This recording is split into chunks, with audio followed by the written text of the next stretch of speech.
So the holidays are here, and that means rib roasts are starting to show up on the store shelves. And these things aren't as difficult to cook as what you might think. You have a very large margin of error because you cook them slowly and they gradually come up to temperature. So if you really want to be on the safe side of it, you could tempt this thing like 1,000 times. Alright, you probably don't need to go that over the top when preparing one of these things, but the point I'm trying to make here is that again, you do have a very large margin of error when preparing these things, and I will go over that in this video. And then when you actually do cook this thing, you have to figure out what you're actually going to do with it to eat it. Of course, there's the traditional stuff where you slice it out and serve it with horseradish sauce or an au jus, and those are always great ideas, but maybe try something a little bit different like tacos or a banh mi sandwich.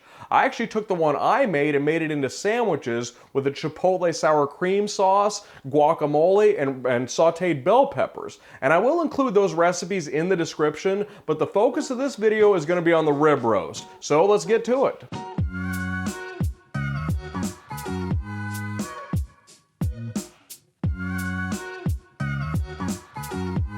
Okay, getting started with this, the first thing I want to point out here is that rib roasts are not cheap. They are expensive, and there is no getting around that. So prior to thinking about how you're going to cook it, you want to make sure you buy the right one. And I recommend digging through the stack a little bit and finding one that's uniformly shaped all the way around. Some of them, they kind of taper down on one end, and it's a little bit more challenging to cook that evenly. You can still do it, but there is always that chance that one end gets a little bit more done than the other end. And again, this goes back to the thing, you spent a lot of money on this thing, so dig around, they all cost the same, find the right one. Okay, the next thing I want to point out here is that the term prime in prime rib, it's not a grade, it's not a quality designation, it actually refers to the primal rib section of the animal. Most of these you're going to run into are actually graded as choice, and very little meat that's out there is graded as prime. It is very expensive, and if you do run into one that's prime and it's within your budget, go for it. The one I have here is choice. And another interesting thing to point out here is that individual portions like this or steaks, they're not graded. Usually it's the entire carcass or primals or subprimals. So you might run into a choice steak that actually looks better than a prime steak.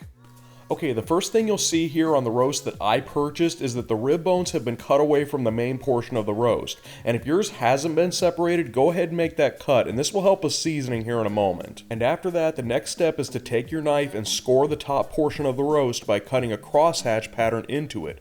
Ideally, you only want to cut through the fat, but if you accidentally dig into the meat slightly, it's not that big of a deal. And what this is going to do is it's going to help the salt actually be able to reach the meat, and it's also going to help the fat render during cooking. And once you've got all of your crosshatch lines marked out similar to what I've done here, the next step is to season the roast. And the most important point I want to make here is to not shortchange this step. It is a very large, dense roast, and they require a lot of salt. And I know I've said this many times before on this channel, but one of the biggest mistakes novice cooks make is not seasoning their foods well enough. And this is especially true when it comes to larger roasts like this one. Make sure to get thorough and full coverage on all sides of the roast, including the section between the rib bones and the underside of the roast. I'm also going to crack some fresh black pepper onto mine, and you could apply a spice rub to it if you want, but make sure to add some extra salt in addition to the rub, which again, for a thick roast like this, the rub itself will almost certainly not have enough salt in it already.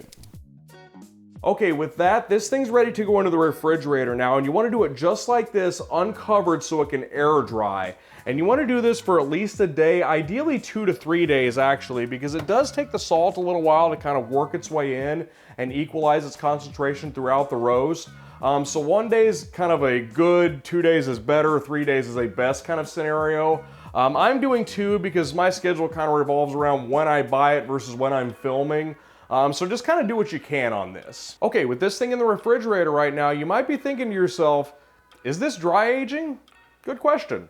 Let's go over that. Okay, before going into the topic of aging itself, I do briefly want to go over some food safety because that'll help the whole thing make a little bit more sense. So if you've ever taken a ServSafe class or a food handler's course of some kind, you might have heard the acronym FAT-TOM. and this stands for food, acidity, time, temperature, oxygen, moisture. And controlling these conditions prevents foods from spoiling. Obviously, bacteria and microorganisms need food to grow and multiply, and the acidity also needs to be within a certain range for this to happen. And an example of controlling the acidity level would be pickled vegetables in a jar, which can keep for a very, very long time.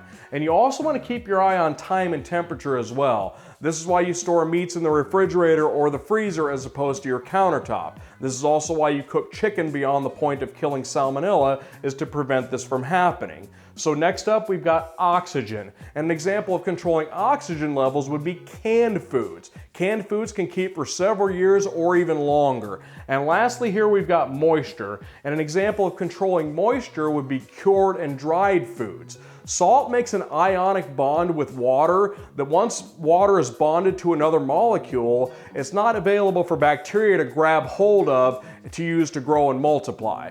So the same thing with dried foods. If water's not available from the beginning, then you're not going to have bacterial growth. And this is why you can keep jerky at room temperature. And to briefly go over the topic of green meats, green meat is meat from an animal that's still in the rigor mortis stage, which happens shortly after death. And this is where the muscles constrict up and tighten up. And you don't want to eat meat that's within this stage because it's going to be tough and dry and bland.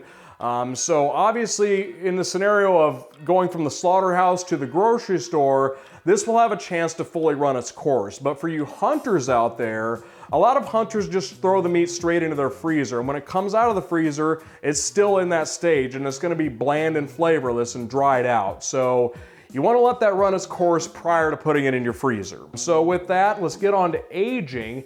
Aging allows enzyme activity to take place while keeping all of these conditions under control. And what happens is muscle enzymes break down proteins into amino acids. One of these amino acids is actually monosodium glutamate, or MSG. Yes, it is naturally occurring. And with that, there are two types of aging. First, you have wet aging, and then you have dry aging. Wet aging would be vacuum-packed meats, and you might have even heard the term cryovac, and that's the name of the company that does this. And I'll get more into wet aging in future videos, but for now I want to focus on dry aging. And this is where you store meats in open-air meat lockers, and individual portions and individual steaks are not aged. Think either the entire carcass, primal cuts, subprimal cuts, or roasts. And what happens during this time is that they're aged, for 2 to 4 weeks or however long. The outside dries out pretty considerably and it turns into almost leather, and all that shit gets trimmed away and your steaks are cut out of that. Now within these meat lockers, the temperature, humidity, and airflow are heavily controlled. And sometimes ultraviolet lights are also used to help prevent bacterial growth. And again, these are things that are very, very difficult to do in your own refrigerator at home. So with dry aging, you've got the air drying effect and the enzyme activity that I mentioned a minute ago. Now, back to the question is, do you get this at home, or am I getting this in my refrigerator right now? Truth be told, I'm getting a small amount of both, but not a whole lot. This is helping the meat get better than what it was when I started. So if you take a steak and you salt it and let it air dry for a day or two, yeah, it's going to be better. But are you getting the full effects of this dry aging? Not really. And there's also a difference between aged meat and old meat. So when you reach for that package with the closest expiration date, thinking that it's a little bit more aged, that's not really the case. If meat smells spoiled and tastes spoiled, it probably is. And aging is not one of those things that I would recommend as like a DIY project. And you can see why, because you can't really achieve these results in your home refrigerator. So, keep that in mind when you're thinking about doing this. And with that, let's head into the kitchen and check on this roast. Okay, so this thing's been air drying now for 2 days, and you can see that the surface has dried out a decent amount, and the salt's had a chance to dig in and do its thing. So let's go ahead and fire up the smoker and get this thing going. Okay, to get the smoker going, I'm going to use a chimney starter, and all you do with one of these is flip it upside down, stuff the bottom with crumpled newspaper, flip it back over, fill the top with charcoal, and light the newspapers underneath the coals. And it usually takes about 20 or 25 minutes for the coals to get going themselves, and once they're ready to go like you see here, go ahead and empty them into the side box of the smoker. You might need to rustle them around a little to space them out properly like I did here, but after that, the next step is to open the side vent for maximum airflow airflow and add a small log about this size into the fire. I'm using apple wood here, but you can use whatever wood you prefer, but either way, keep the lid open until the log fully catches fire. Then you want to make sure to give the grates a good brushing because we always want to start off with a clean grill. And once your smoker is good and clean, place the rib roast onto the center of the grates, close both lids, and let this thing do some work. And I also want to point out here that you don't want to see thick billowing smoke coming out of your chimney. You want to see thin transparent smoke like you see here,